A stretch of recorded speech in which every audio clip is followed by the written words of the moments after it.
Hello friends, कैसे हैं आप सब। एक बार फिर हाजिर हूँ मैं आपके साथ। मैं हूँ वीना। आप आई हैं इंग्लिश का अड्डा पर और सीखने मेरे साथ इंग्लिश। ठीक है, तो चलिए चलते हैं, करते हैं आज की शुरुआत। मैंने आपको पहले प्रेजेंट इंडेफिनिट बताए थे, उसका नेगेटिव, इंट्रोगेटिव और अफर्मेटिव सब कुछ बता चुकी हूँ। आज मैं आपके लिए लेके आई हूँ प्रेजेंट कॉन्टिन्यूस टेंसेस। बहुत आसान है, समझना बहुत आसान है, बनाना बहुत आसान है। और मेन थिंग कि वी यूज़ इट डेली, रोज़ हम इसका इस्तेमाल करते हैं। बट हम जब हमें पता नहीं होता तो हम सोचते कि हमें कैसे बोलना है, तो आज हम वही सीखेंगे। इससे पहले अगर आपने मेरे चैनल को सब्सक्राइब नहीं किया है तो subscribe my channel, like my video, share my video और बेल आइकन दबाना मत भूलना, वरना उसके बिना आपको कैसे पता चलेगा कि मैं अगला टॉपिक कौन से लेके आ रही हूँ। ठीक है, तो चलिए करते हैं शुरुआत। मैंने यहाँ पे लिखा है प्रेजेंट कॉन्टिन्यूस टेंसेस। नाम से आपको पता चल रहा है कॉन्टिन्यूस टेंसेस हैं, यानी कॉन्टिन्यूस मीन्स लगातार चलने वाला काम। जो कार्य लगातार चल रहा होता है उसको कहते हैं कॉन्टिन्यूस। और चूंकि ये प्रेजेंट में चल रहे हैं, हम पढ़ रहे हैं प्रेजेंट टेंसेस के बारे में, तो ये प्रेजेंट, जो प्रेजेंट में हमारा काम चल रहा है उसे कहते हैं प्रेजेंट कॉन्टिन्यूस टेंसेस। तो चलिए करते हैं स्टार्ट। देखिए, पहचान सिंपल है, बहुत आसान है। जिन वाक्यों के अंत में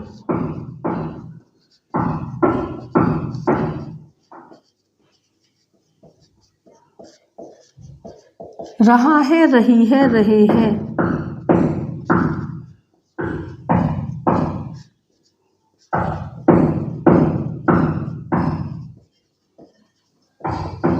आदि शब्द आते हैं,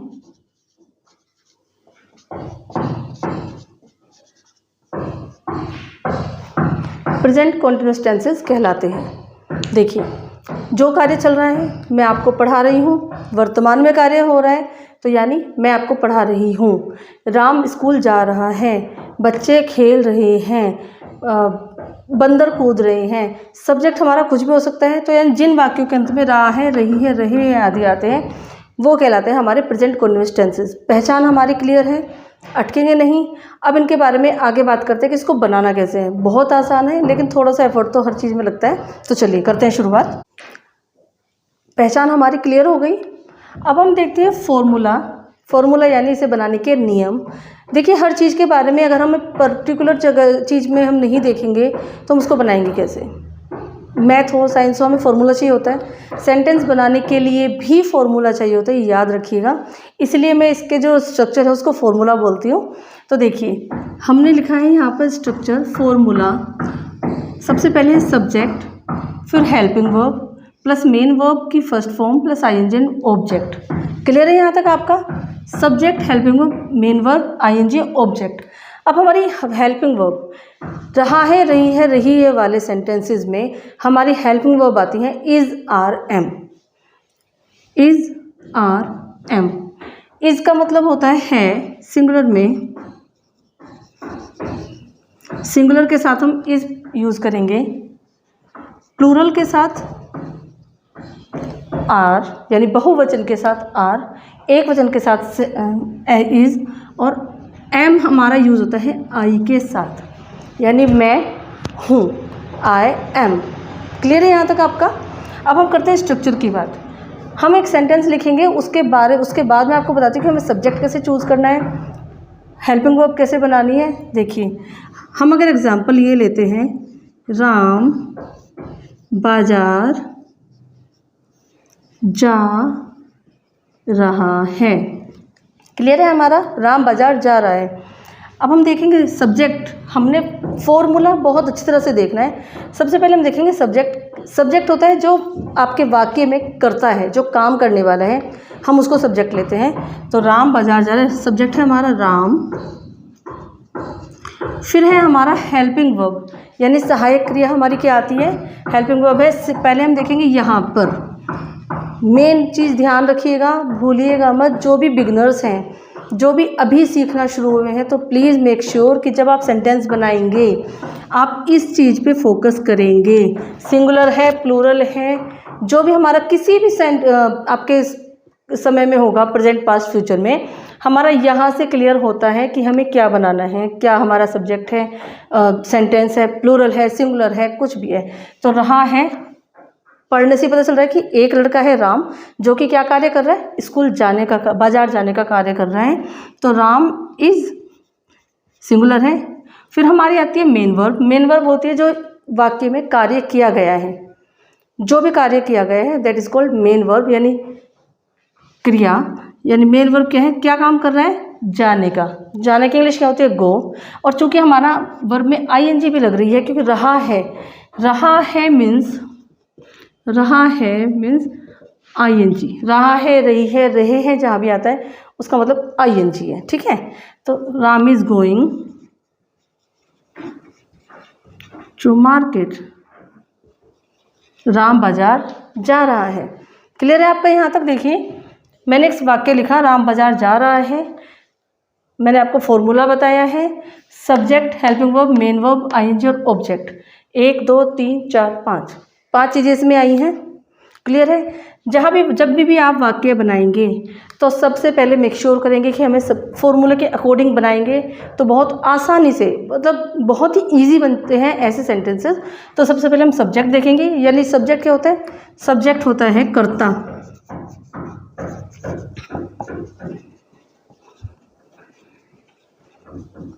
जो कार्य कर रहा है। ठीक है, हेल्पिंग वर्ब होती हैं।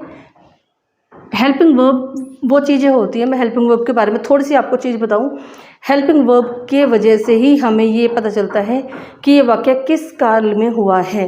हिंदी में हम लोग समझ जाते हैं, लेकिन अगर इंग्लिश की बात करें तो इंग्लिश में हम हेल्पिंग वर्ब की वजह से समझेंगे कि ये किस काल में किया गया कार्य है। इज़ आ रहे में तो प्रेजेंट है, वॉज वर है तो पास्ट है, विल शैल है तो फ्यूचर है। तो हेल्पिंग वर्ब बहुत ज़रूरी होती हैं। तो फिर हेल्पिंग वर्ब आती है, फिर मेन वर्ब, वाक्य में जो कार्य किया गया है सब कुछ मेन वर्ब में आता है। आईएनजी लग रहा है, क्योंकि आईएनजी इसलिए लग रहा है कि रहा है, रही है, रहे हैं हमारे यूज़ हुआ है। फिर आता है ऑब्जेक्ट। बाकी तीनों सारी चीज़ें हटाने के बाद जो कुछ भी बचता है वो ऑब्जेक्ट है। ऑब्जेक्ट है हमारा मार्केट, कि राम क्या कार्य कर रहा है, बाजार जाने का कार्य कर रहा है। क्लियर है आपका यहाँ तक? यहाँ तक हमारा क्लियर हुआ। अब मैं आपको कुछ सेंटेंस बता रही हूँ, इसके साथ और भी इजी हो जाएगा, तब इसलिए देखिए मैंने फॉर्मूला लिख दिया है यहाँ पर। देखिए subject plus is are am, helping verb plus verb यानी main verb plus I N G plus object. Clear है आपका?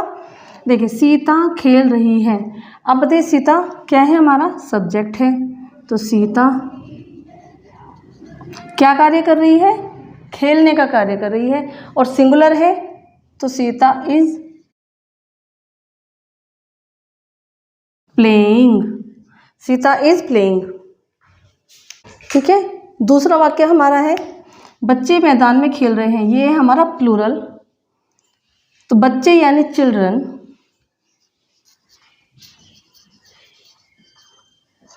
प्लूरल है तो हम यहां से देखेंगे क्या लगेगा, आर। Very good.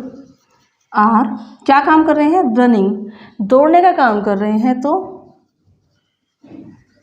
रनिंग। और कहाँ दौड़ रहे हैं, मैदान में, यानी इन द ग्राउंड। क्लियर है? हमारा तीसरा सेंटेंस है मोर नाच रहा है। जरूरी नहीं है कि सब्जेक्ट कोई इंसान ही होगा, सब्जेक्ट कोई भी हो सकता है जिसके बारे में वाक्य बोला जा रहा है। तो यहाँ पे हमारा है मोर नाच रहा है, तो सब्जेक्ट हमारा क्या हुआ, मोर यानी पीकॉक। सिंगुलर है, एक मोर की बात हो रही है, लास्ट में हमने देख लिया सेंटेंस में। रहा है एक वचन है, तो पीकॉक इज क्या काम कर रहा है, डांसिंग। माता जी व पिताजी मंदिर जा रहे हैं। दो हैं, आर गोइंग टू टेम्पल। आपने देखा कितने आसानी से हमने इस फॉर्मूले के साथ सेंटेंस बनाए हैं, बहुत इजी हैं। इज आर एम सेंटेंस तो बहुत ही ज़्यादा इजी है, कॉन्टिन्यूस वाले सेंटेंस, क्योंकि रेगुलर है और जो काम हमारा चल रहा है, प्रगति पर है, प्रोग्रेसिव सेंटेंसेस भी हम इन्हें कहते हैं। तो जो कार्य हमारा चल रहा है that is called present continuous tenses या प्रेजेंट प्रोग्रेसिव टेंसेस। ठीक है, यहाँ तक आपका क्लियर हुआ? एक स्क्रीनशॉट ले लीजिए। और देखा आपने कितनी आसानी से हमारे सेंटेंस बन गए हैं। और प्लीज़ जो लोग मुझे फॉलो कर रहे हैं, आप सबसे एक रिक्वेस्ट है कि जो भी मैंने सेंटेंसेस बताए हैं, फॉर्मूला मैंने यहाँ लिख दिया है, बहुत आसान है। जो भी बिगनर्स हैं जो इंग्लिश सीखना चाहते हैं बहुत अच्छी तरह से, प्लीज़ कोशिश करिए कम से कम 20 सेंटेंसेस से रिलेटेड बनाइए।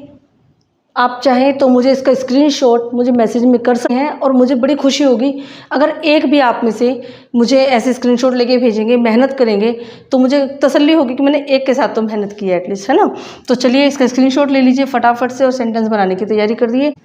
अगर आपने मेरे चैनल को अब तक सब्सक्राइब नहीं किया तो please subscribe my channel, like my video, share my video और प्लीज़ कोशिश करिए अपने रिश्तेदारों में, अपने फ्रेंड सर्कल में मेरी वीडियो शेयर कीजिए जिनको नीड है, जो हाउसवाइफ्स हैं, जो बच्चे हैं, जो घर से बाहर नहीं जा सकती हाउसवाइफ्स बेसिकली, तो उनके लिए तो बहुत अच्छा मौका है। तो प्लीज़ सब्सक्राइब माय चैनल और बेल आइकन दबाना मत भूलिए। इसी के थ्रू आपको नोटिफिकेशंस मेरी वीडियो के मिलते रहेंगे और स्टेप बाय स्टेप हम कोशिश करेंगे हर चीज़ सीखने की, बताने की, क्योंकि टेंसेस के थ्रू ही हमारी लैंग्वेज, हमारी स्पीकिंग इम्प्रूव होती हैं। तो स्टे विद मी।